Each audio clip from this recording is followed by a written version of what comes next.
Assalamualaikum warahmatullahi wabarakatuh. Salam sejahtera bagi kita semua. Bersua kembali dengan saya Abdul dalam sesi perkuliahan teknologi administrasi negara. Pada kesempatan pertemuan yang kedua ini, kita akan membahas tentang ciri-ciri teknologi.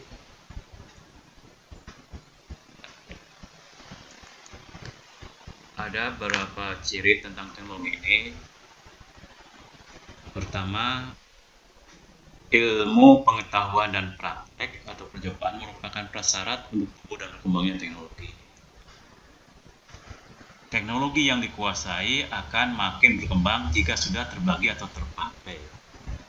Jadi perlu diperhatikan bahwa kalau mau mengembangkan teknologi, ya, maka perlu terus-menerus dikembangkan ilmu pengetahuan. Terus-menerus perlu dilakukan penelitian-penelitian tentang ilmu pengetahuan. Misalnya bagaimana teknologi handphone ya, itu setiap kali kita pakai maka akan ditemukan keinginan-keinginan baru dan perlu teliti yang baru kan. Nah, kita tahu HP pertama kali coba bisa menelepon, nah dia bisa SMS, akhirnya bisa kirim video, hanya video call kan gitu. Ada perkembangan yang terbaru gitu ya. Dan kalau dipakai maka sebenarnya ada kelemahan-kelemahan. Kelemahan itu diteliti. Nah, setelah diteliti maka muncullah ilmu pengetahuan. Ilmu pengetahuan dipraktekkan maka timbul teknologi. Itu yang perlu ya, perlu dikembangkan. Teknologi dapat berwujud maya berupa kompetisi pengetahuan yang melekat pada diri manusia. Dapat berwujud fisik, pengetahuan eksplisit yang melekat pada mesin atau peralatan, serta informasi yang diwadai oleh sistem dan organisasi. Nah, jadi pada dasarnya teknologi itu bisa berupa informasi-informasi yang bermanfaat, ya, bisa berupa pengetahuan, bisa ilmu, itu bisa. Tapi juga bisa berupa benda fisik, misalnya televisi. Nah, itu juga di dalamnya pasti melekat ilmu pengetahuan itu di dalam televisi itu ya. Nah, demikian juga misalnya di dalam perencanaan strategis. Nah, itu juga melekat ilmu pengetahuan perencanaan strategis itu. Manajemen kinerja, manajemen pelayanan publik, nah, itu melekat itu ilmu pengetahuan. Jadi bisa saja ya maya teknologi. Jadi misalkan manajemen informasi, manajemen pelayanan publik, ya, manajemen strategis, perencanaan strategis itu kan berupa maya ya. Nah, tapi ada juga di balik maya itu ada pengetahuan. Nah, teknologi dibutuhkan sebagai instrumen pewujud dan pelipat ganda profesi potensi insan. Jadi pada dasarnya teknologi itu bisa akan mewujudkan berbagai macam profesional, spesialis gitu ya. Sekarang ada kedokteran nuklir, dengan ada teknologi dan kedokteran digabung hibrid gitu ya, mewujudkan sesuatu yang baru. Yang ketiga, ciri teknologi. Teknologi tidak memberikan nilai guna jika diterapkan tidak terbagi dan terpakai secara tepat guna. Jadi teknologi itu berguna apabila diterapkan. Kalau tidak diterapkan ya tidak berguna lagi. Banyak juga ya sebenarnya teknologi yang sudah usang ya. Mesin ketik sekarang itu memang mesin ketik manual itu sudah usang. Bahkan mesin ketik elektrik pun sudah usang juga sekarang itu. Ya, demikian juga beberapa mesin tertentu ya banyak yang sudah usang gitu ya, sudah tidak dipergunakan lagi. Yang keempat, sebagai salah satu aset, teknologi dapat ditemukan, dikembangkan, dibeli, dijual, dicari atau menjadi tidak bernilai guna jika teknologi yang kita miliki kadaluarsa. Nah, itu jadi bisa teknologi itu dijual-belikan. Bahkan teknologi itu sebenarnya ya kebanyakan itu harus dibeli ya. bisa dibelikan harus beli gitu, tidak gratisan gitu ya. Nah, tidak gratisan termasuk sebenarnya alih teknologi kan. Alih teknologi itu ya bayar gitu ya. Ya bayar, membeli mesinnya bayar, menggunakannya bayar gitu ya, dengan menyewa tenaga ahli mereka gitu ya. Dan lebih celaka lagi, ternyata gitu ya, walaupun alih teknologi itu nanti juga teknologi kadaluarsa, kita baru bisa menggunakan, sementara Amerika dan negara-negara Eropa atau Korea Selatan, Jepang sudah mengembangkan teknologi baru gitu ya, kita baru masih menggunakan itu, masih belajar menggunakan teknologi yang ada gitu ya, yang dari mereka, sehingga kita baru nyaman 5 tahun, mereka sudah menemukan yang baru lagi. Jadi terus maka terus menerus begitu nantinya itu ya kalau kita alih teknologi. Oleh karena itu harusnya menciptakan ilmu pengetahuan misalkan teknologi kalau mau kita sejajar dengan bangsa-bangsa yang lain di dunia ini yang sudah maju. Pada umumnya dari pandangan positif, teknologi digunakan untuk menciptakan kesejahteraan manusia atau meningkatkan kualitas hidup manusia, baik itu dari aspek material maupun non material. Ya ini pada dasarnya teknologi itu baik yang maya maupun yang fisik itu ya untuk kesejahteraan manusia. Ya mengapa diciptakan mesin pemotong robot, mengapa diciptakan mesin pembajak, masa mesin panen gitu ya, mengapa diciptakan pesawat terbang, nah, itu sebenarnya untuk kesejahteraan hidup. Tapi ada juga yang membuat bencana misalnya teknologi bagaimana mesin-mesin perang digunakan senjata, nah, itu juga bisa menghancurkan nilai-nilai kemanusiaan. Nah, di samping ciri-ciri teknologi di atas, maka sebenarnya ada beberapa terminologi lain tentang teknologi itu. Nah, yang sangat penting itu adalah teknologi inti atau core teknologi. Nah, apa sih teknologi ini? Adalah teknologi inti atau core teknologi itu adalah mekanisme atau prosedur kerja yang wajib ada atau pokok dalam suatu kegiatan atau produksi atau pelayanan. Jadi pada dasarnya setiap kegiatan manusia, setiap aktivitas manusia itu pasti memiliki teknologi intinya. Jadi mekanisme atau prosedur kerja wajib yang ada atau pokok dalam suatu kegiatan. Misalnya, teknologi inti perusahaan manufacturing atau industri pengolahan itu proses pengolahan. Teknologi inti dalam sebuah toko retail adalah pembelian, penyimpanan, pendisplayan, dan penjualan barang. Nah, sekarang teknologi ini di dalam toko retail sekarang setelah adanya internet, maka sebenarnya tidak perlu penyimpanan, tidak perlu tempat display gitu ya. Yang jelas mungkin beli dan jual. Pendisplayannya tinggal di ruang internet gitu ya. Gitu, nggak perlu toko, warung atau supermarket. Makanya banyak sekali sekarang ini supermarket yang belum tingkat, karena ternyata tidak efisien kan, harus menggaji karyawan, harus bayar listrik, sewa tempat gitu ya, itu banyak sekali. Nah, tidak efisien, makanya sekarang ruang simpannya di dunia maya gitu ya, sekarang itu.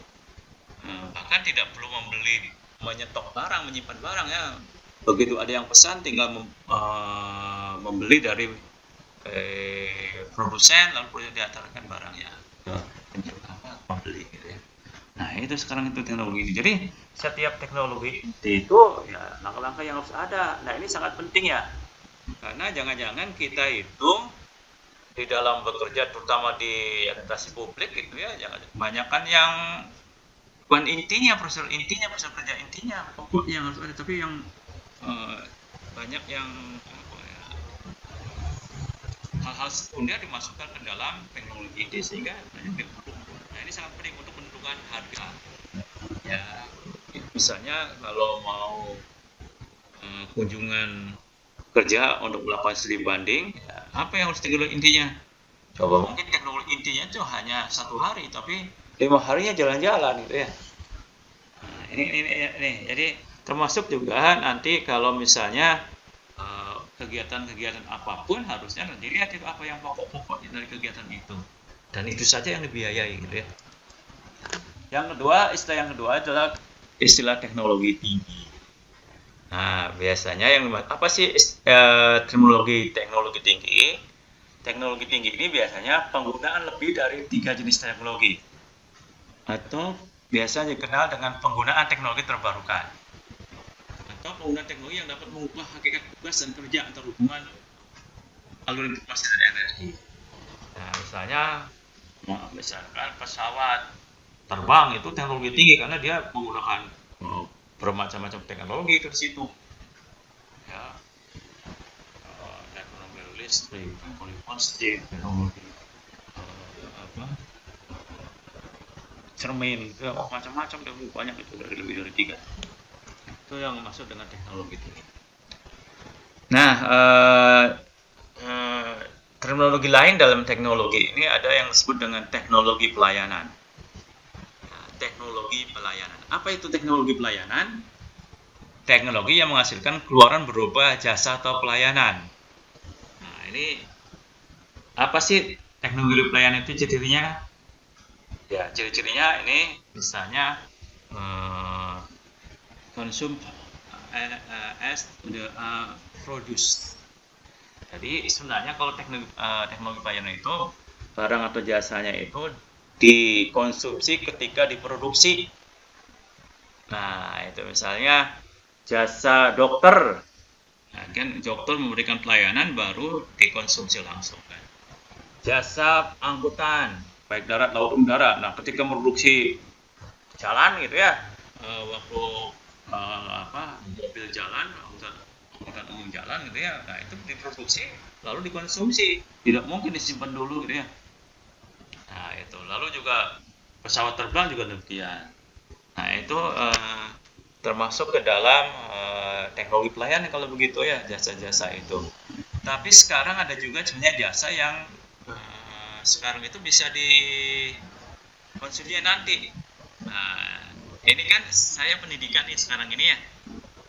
Saya pendidikan produksi dulu video pembelajarannya, lalu nanti disimpan, lalu saya gunakan ketika waktunya tiba gitu ya. Jadi bisa disimpan juga sekarang teknologi. Dulu yang namanya pendidikan itu kan harus begitu diproduksi langsung ya, langsung dikonsumsi. Sekarang tidak, saya produksi dulu nih videonya gitu ya, lalu nanti dikonsumsi nanti. Jadi sudah ada perubahan teknologi pelayanan juga ya. Yang kedua, ciri dari teknologi pelayanan itu intangible. Intangible itu tidak berupa fisik, tidak bisa diraba, dicium gitu ya. Tidak bisa, tapi hanya bisa dirasakan gitu ya. Seperti tadi jasa dokter, gitu ya. Jasa angkutan gitu ya. Lalu mungkin jasa pijat gitu ya. Kalau tukang pijat itu bisa itu ya, lihat wujudnya gimana rasanya kan bisa. Nah, yang ketiga cirinya itu adalah tidak disimpan. Nah, tidak bisa disimpan. Jadi, kalau teknologi ini tidak disimpan, walaupun tadi ada ya pendidikan itu bisa disimpan. Jadi ada juga sekarang ini yang bisa disimpan. Tapi misalkan tukang pijit, nah tidak mungkin ya dia disimpan itu. Dokter konsultasi langsung gitu ya. Konsultan hukum langsung itu kan biasanya ya gitu ya. Pengacara gitu ya. Pengacara kan langsung gitu. Sifatnya jasa gitu. Nah, itu ciri-ciri teknologi pelayanan. Nah, lawannya itu yang namanya teknologi manufacturing atau teknologi pengolahan. Nah, teknologi manufacturing adalah teknologi yang keluarnya berupa barang, baik makanan, minuman, perumahan, alat-alat. Nah, itu ya. Nah, teknologi manufacturing ini atau teknologi pengolahan ini ciri-cirinya adalah pertama, diproduksi tetapi tidak langsung dikonsumsi. Misalnya ini buku ya, buku ini kan diproduksi dulu lalu nanti dikonsumsinya ketika dibaca. Dibikin juga kertas, kendaraan bermotor ya, mobil sepeda motor itu, obat-obatan itu kan, makanan ya. Itu diproduksi dulu baru nanti dikonsumsi. Jadi bisa ada jeda gitu ya. Yang kedua cirinya teknologi manufacturing ini adalah dapat disimpan terlebih dahulu. Ya, tadi ya, sepeda motor digudangkan dulu gitu ya. Keramik digudangkan dulu ya. Tas digudangkan dulu, buku digudangkan dulu ya. Meja, kursi digudangkan dulu. Nah, itu ya. Nah, itu cirinya. Yang ketiga cirinya itu lawan dari teknologi pelayanan itu adalah tangible. barangnya nampak kelihatan benda fisiknya. Nah ini buku ya misalnya, ini obat gitu ya, itu ada benda fisiknya itu ya. Nah itu yang sifatnya tangible ya, sifatnya tangible. Nah sekarang apa sih teknologi administrasi? Teknologi administrasi berjalannya segala usaha baik dengan penggunaan alat, proses, mekanisme kerja serta pengetahuan agar proses kerjasama antara dua orang atau lebih dapat mencapai tujuan keorganisasian atau lebih dapat mencapai tujuan keorganisasian dengan lebih produktif, lebih berkualitas, lebih profesional, lebih efektif dan lebih efisien. Nah itu pada dasarnya teknologi ya. Teknologi administrasi itu adalah segala usaha baik dalam penggunaan alat, proses kerja serta pengetahuan agar proses kerjasama antar dua orang atau lebih dapat mencapai tujuan keorganisasian yang lebih produktif, lebih berkualitas, lebih profesional, lebih efektif, lebih efisien kalau menggunakan teknologi. Nah sekarang terakhir mungkin ini yang apa yang maksud dengan teknologi administrasi negara, yaitu segala usaha baik penggunaan alat, proses kerja, mekanisme kerja serta pengetahuan agar proses kerjasama antara dua orang atau lebih dapat mencapai tujuan negara dengan lebih produktif, lebih berkualitas, lebih profesional dan lebih efektif. Jadi baik teknologi secara dunia maya gitu ya, apakah itu mekanisme kerja, apakah itu pengetahuan maupun alat-alat, artefak gitu ya, itu supaya lebih produktif, lebih berkualitas hasil kerjanya itu ya, produknya itu lebih profesional, lebih adil, lebih efektif dan lebih efisien. Misalnya ya, kalau kita melakukan pelayanan dengan menggunakan e-service atau e-government gitu ya, itu akan lebih jauh lebih produktif, lebih kualitas, lebih profesional, lebih adil, lebih efisien gitu. Dengan misalkan pelayanannya lebih cepat, harganya lebih murah, waktunya kapan saja. Apalagi kalau misalkan meningkatkan partisipasi ya, hingga bisa di-print sendiri kalau hasil pelayanan yang sifatnya surat menyurat gitu ya, perizinan gitu ya, lebih print sendiri. Nah, itu akan lebih. Atau sifatnya pengaturan seperti KTP, SIM gitu ya, pajak, paspor itu ya. Itu akan lebih profesional, lebih efisien di dalam kegiatannya kalau menggunakan teknologi baik secara artefak, alat gitu ya, proses kerja, mekanismenya maupun pengetahuannya. Saya kira itu yang bisa saya sampaikan. Sekali lagi terima kasih atas perhatiannya. Assalamualaikum warahmatullahi wabarakatuh.